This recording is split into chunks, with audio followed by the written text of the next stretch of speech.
الحمد لله وحده والصلاة والسلام على من لا نبي بعده. فأعوذ بالله من الشيطان الرجيم. بسم الله الرحمن الرحيم. وقل جاء الحق وزهق الباطل إن الباطل كان زهوقا.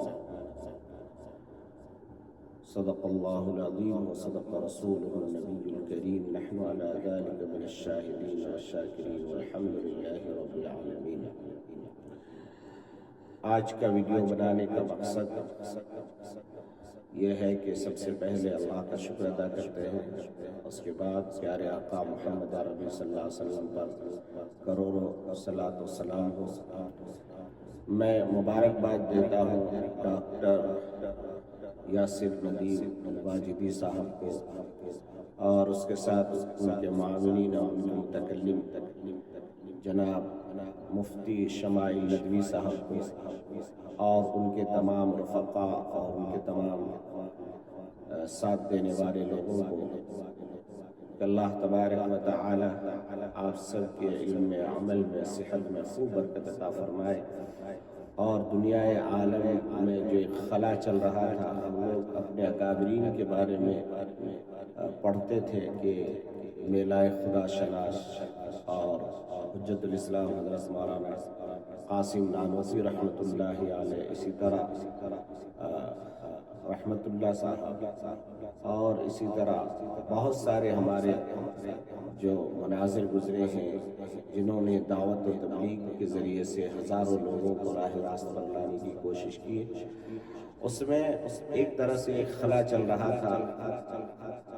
تو الحمدللہ کل کے ڈیبیٹ نے یہ باور کرا دیا کہ نہیں، الحمدللہ یہ امت بانج نہیں ہے، بلکہ الحمدللہ ثم الحمدللہ آج بھی وہ لوگ ہیں جو دین حنیف کے لیے شیشہ پلائی ہوئی دیوار ہے۔ بہرحال میں عرض کرنا چاہ رہا تھا کہ اس وقت جو شاعر تھے جاوید اختر صاحب، ہم ان سے بہت ہی عاجزانہ گزارش کریں گے کہ کل کے ڈیبیٹ نے اور کل کے بات چیت نے آپ کے اذہان کے ان تمام دریچوں کو یقیناً کھول دیا ہوگا کہ نہیں، اللہ ہے اور اللہ کی قدرت بھی ہے، اور قل هو اللہ احد اللہ الصمد لم یلد ولم یولد ولم یکن له کفوا احد، جو اللہ کی سب سے بہترین تعریف اللہ نے خود کرائی ہے کہ میری شان یہ ہے کہ میں ایک اکیلا ہوں۔ تو جاوید اختر صاحب سے میں گزارش کروں گا کہ آپ واقعی بہت بڑے ویدوان ہیں، آپ فلاسفر بھی ہو سکتے ہیں، آپ لکھک بھی ہو سکتے ہیں، آپ رائٹر بھی ہو سکتے ہیں۔ آپ کی تمام تر خوبیوں کے باوجود یہ کمی ہے کہ آپ کو اللہ کی وحدانیت ابھی تک سمجھ میں نہیں آئی۔ کیا آپ نے جن گیتوں میں، جن غزلوں میں سمندر کا تذکرہ کیا ہے، پھولوں کا تذکرہ کیا ہے، تو اسی میں میرے خدا کی وحدانیت اور خدا کی قدرت بھی ہے۔ اگر ان ساری چیزوں کو دیکھ کے آپ کے خدا کی قدرت سمجھ میں نہ آئے تو پھر بڑا افسوس ہے۔ میں آپ سے بڑی عاجزی کے ساتھ گزارش کروں گا کہ آپ اللہ کی توحید پر عمل کر لیں اور یہاں جو عیش و آرام کی زندگی گزار رہے ہیں اس سے کہیں زیادہ آرام و راحت کی زندگی اللہ آپ کو جنت میں عطا فرمائے گا، اور وہ جنت آپ کے لیے، ہم سب کے لیے اللہ نے بنا رکھی ہے۔ مگر یہ ہے کہ ہم یہاں پر چند روزہ زندگی لوگوں کو بھٹکانے کے بجائے لوگوں کو راہ راست پر لانے کے لیے ہم کوشش کریں۔ ہمارے جو مفتی شمائل صاحب کے چہرے کے اندر بشاشت اور طمانینت اور سکون اور اطمینان، اور انہوں نے جس طریقے سے بڑے متانت کے ساتھ آپ کے تمام سوالات کا جواب دیا، میں ان کا بہت ہی ممنون مشکور ہوں۔ اللہ ہمارے مفتی صاحب کو حجت الاسلام کے نقش قدم پر چلنے کی توفیق عطا فرمائے اور حق کو آپ کی زبان سے جاری فرمائے، یہی ہماری دعا ہے۔ آئیے میں آپ کو چلتے چلتے یہ بتاؤں کہ دیکھیے خدا کی توحید پر اور سب سے بڑی دلیل یہ ہے کہ اللہ تبارک و تعالی نے کل میں تقریباً اسی پیرے میں گفتگو کرتے ہوئے کچھ ڈاکٹر حضرات سے میری گفتگو ہو رہی تھی، تو ڈاکٹر حضرات سے میں نے کہا کہ یہ بتائیے کہ سائنس کا ایجاد کب ہوا اور جنین کے بارے میں آپ کیا جانتے ہیں؟ تو اس کے بعد پھر میں نے حوالے کے طور پر قرآن کریم کو کھول کر کے موبائل کے اندر قرآن کو کھول کر کے میں نے جو حوالہ دیا وہ آپ کو بھی میں دکھا دینا چاہتا ہوں، تاکہ کوئی یہ نہ کہے کہ نہیں یہ صرف لفاظی ہے،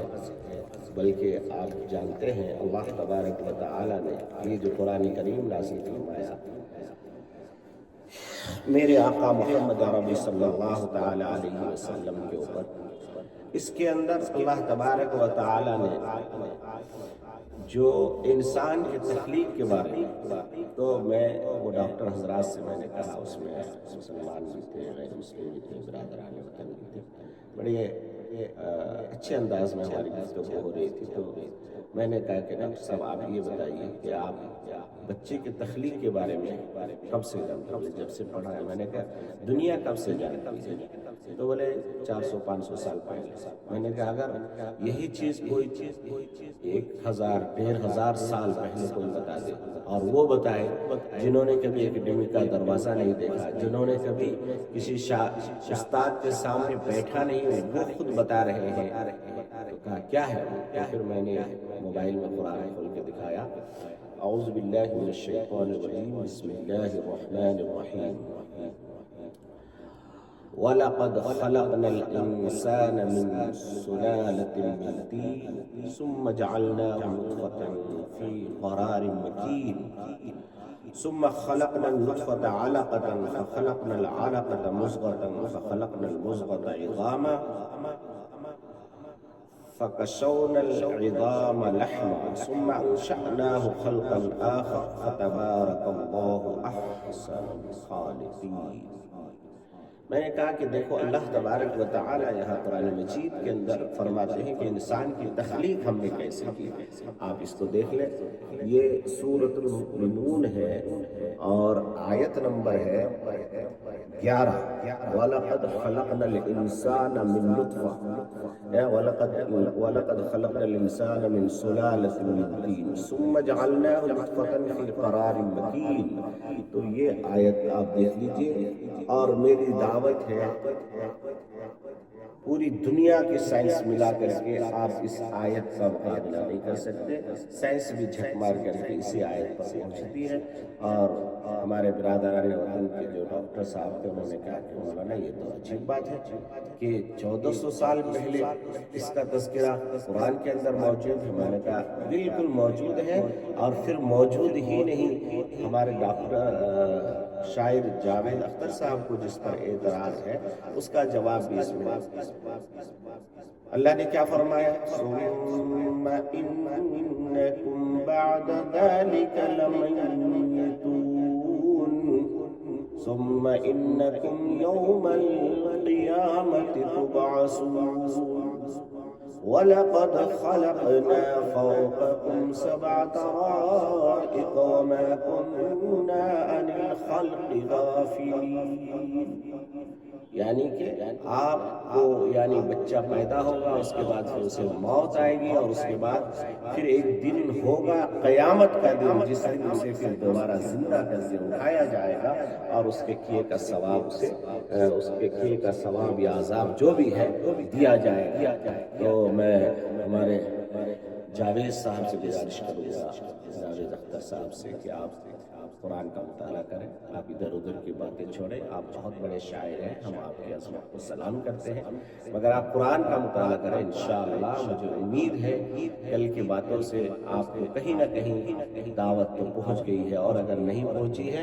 تو پھر میں یہ کہوں گا کہ اللہ نے اسے قرآن کے اندر پھر ہمیں ایسے لوگوں کے بارے میں کیا کہا،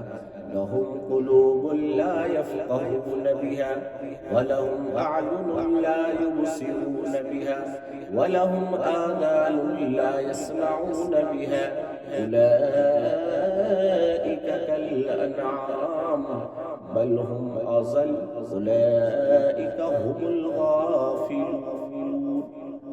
اللہ تبارک و تعالی نے حق اور صداقت کے ظاہر ہونے کے بعد پھر جسے سمجھ میں نہ آئے، پھر جو حق سے منہ موڑ لے، پھر جو حق کو قبول نہ کرے، تو ایسے لوگوں کے لیے اللہ نے کیا فرمایا؟ لہم قلوب لا یفقہون بہا ولہم اعین لا یبصرون بہا ولہم آذان لا یسمعون بہا اولئک کالانعام بل ہم اضل اولئک هم الغافلون۔ تو میں انہی چند باتوں پر اپنی بات کو قطع کرتے ہوئے ایک بات اور عرض کر دوں گا کہ اگر آپ کو زیادہ وقت نہیں ملتا تو ایک چھوٹی سی کتاب ہے آپ کی امانت آپ کی سیوا میں، وہ انگلش میں بھی ہے، ہندی میں بھی ہے، اردو میں بھی ہے، کنڑ میں بھی ہے، میرے خیال سے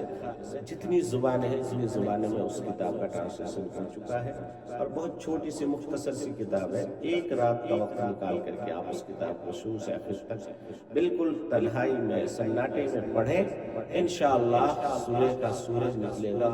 آپ کو ایمان کی دولت مل جائے گی۔ جزاک اللہ۔ السلام علیکم ورحمۃ اللہ وبرکاتہ۔